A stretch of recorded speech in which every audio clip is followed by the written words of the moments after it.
Hello and welcome to this MTC at Home Digital Photography Beginner Masterclass. So my name is Jason Biddick. I've been a counselor at MTC. This would have been my 8th summer.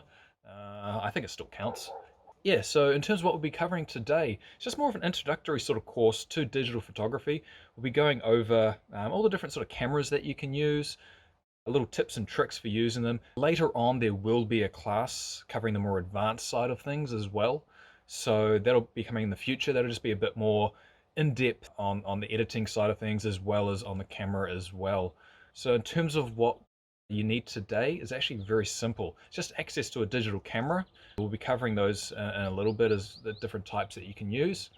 So what is digital photography? It's quite simply the digital process of which an image is captured. So when you're using a film-based camera, it saves it onto what's known basically eventually as the negative, and then that's what you use to develop it and have it put onto the paper. For a digital camera, it just saves it as an actual digital file that you can then upload onto the computer, or you can put it onto a printer as well to print it out. So it's just a different way of recording the photo basically. So yeah, so you're storing the photo in a digital sense, whether it be on the camera itself, on a card.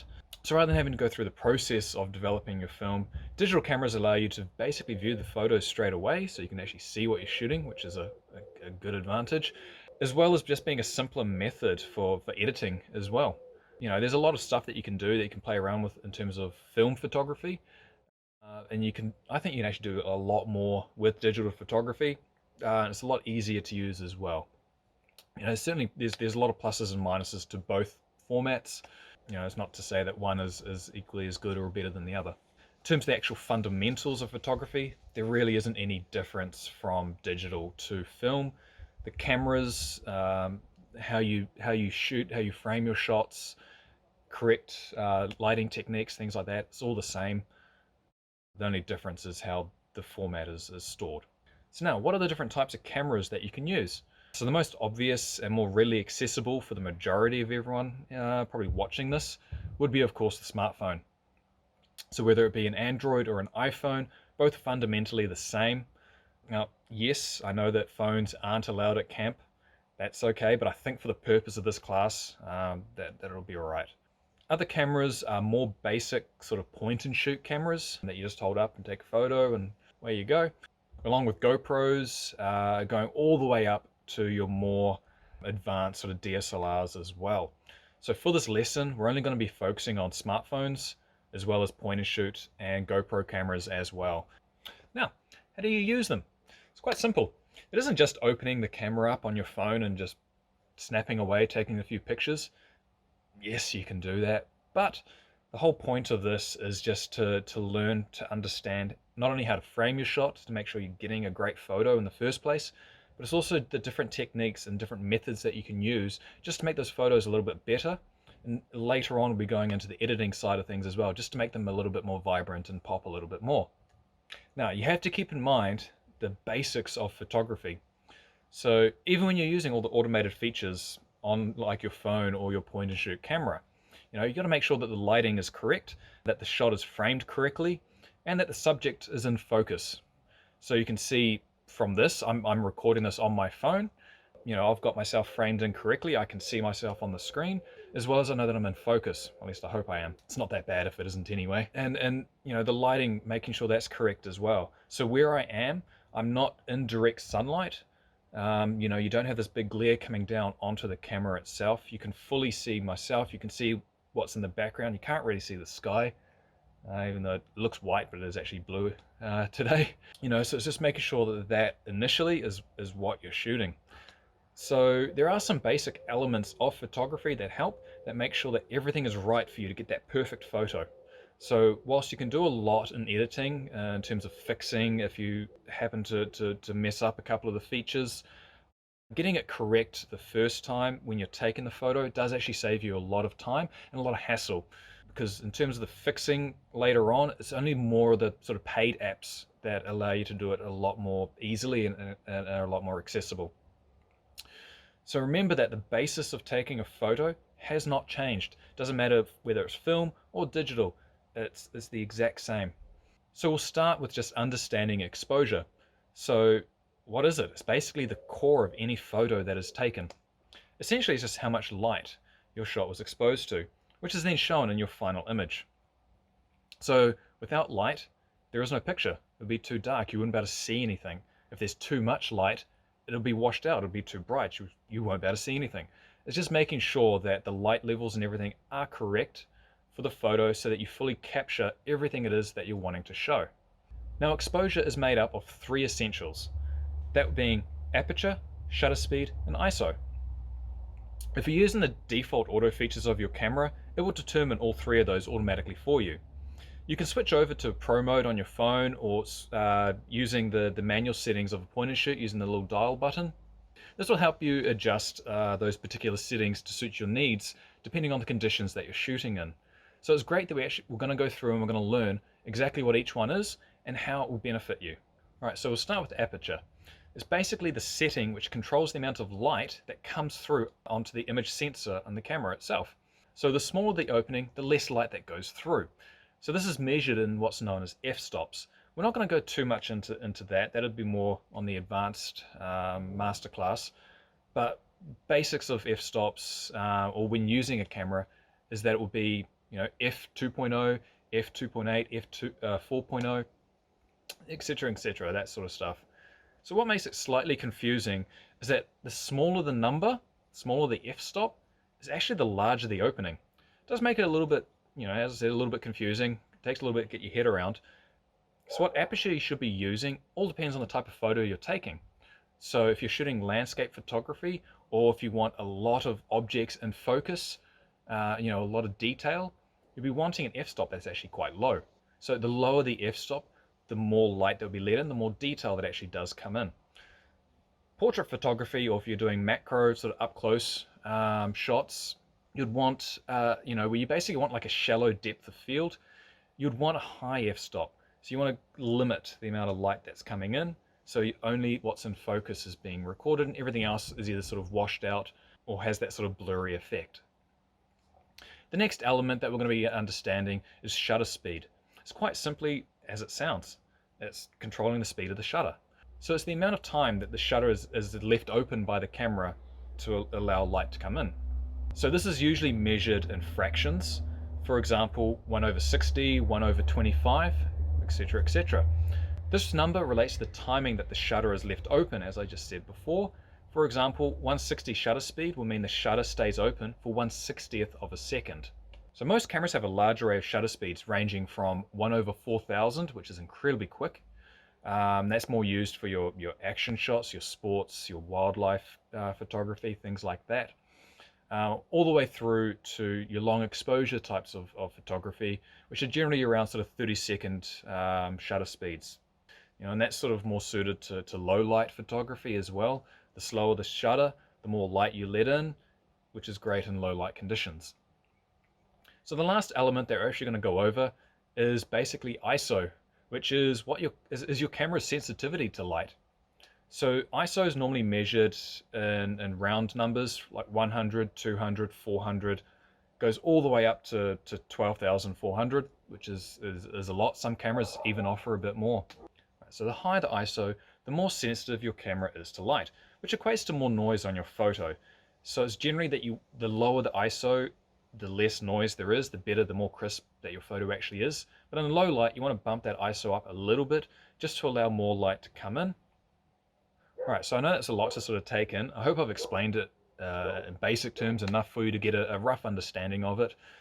It's just all down to trial and error, practicing, playing around, and just finding those settings that are optimal for what it is you're trying to do. So with all of that out of the way, I should quickly show you how to use your camera, how to start, use some of those settings, how to use some of those elements that we've just talked about. We'll just go through a few quick examples. All right, so here we are. I'm just using my phone for this. So automatically in the camera mode already. I'll switch it back to photo. Don't know why it was on video. In terms of different settings that you can use, a lot of the newer phones nowadays, there's not too much that you can change in terms of your auto settings. So obviously for me, I want to make sure that I usually shoot in full ratio rather than picking a particular aspect ratio. It just allows me then to crop down to adjust later on in editing. You know, I usually have the flash disabled unless it is a low light shot where I need the flash to light things up. Generally with your more basic cameras, the flash themselves tend to have a bright spot in the middle or don't light up the object itself properly. Depending on your phone as well, you might have different lenses, different cameras that are available to you straight off. So for this one, I actually am using a Samsung Galaxy S10 Plus. So it has 3 different camera options that I can then change to get sort of wide angle or close up sort of shots. So it's just down to just understanding your settings as well. In terms of other functionality that you can do is, you know, there's the panorama, food mode, night mode, things like that as well. You are able to download more. It's just all through the app stores that you can get that information through all the camera settings. But for this one, what we're just going to be doing is going back to photo, and I'll show you a couple of little tips and techniques that you can use just to make sure that the photos are a bit nicer. So for this one, I do actually have the HDR at the top here enabled. It just allows for basically just more detail to be captured. So what I'm actually going to do is I'm going to just take a couple of step backs. I want to try and frame this tree correctly. So as I say, one advantage that I've got with my phone is that I do have these different cameras. So I don't actually have to get as far back as I need to. I can actually switch to the wide angle. Now I'm going to walk a little bit closer. So I want to frame it correctly.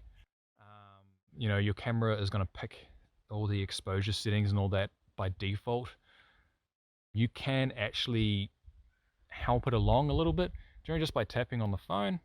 It brings up this little plus and minus. It just allows you to either darken the scene or lighten it. So it's basically your exposure. So you're going to be washing out the scene if it's a bit too bright. If it's a bit too dark what you're taking, if you're under a tree or something like that, you might want to try and brighten it. And then just make sure you take a couple of photos. Away you go. Another thing that you can do, you might have seen it just before, is Pro mode. So in here, you actually get full functionality.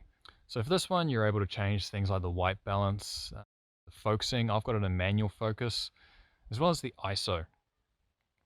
So for this one, I'm actually going to bump the ISO back down to 100.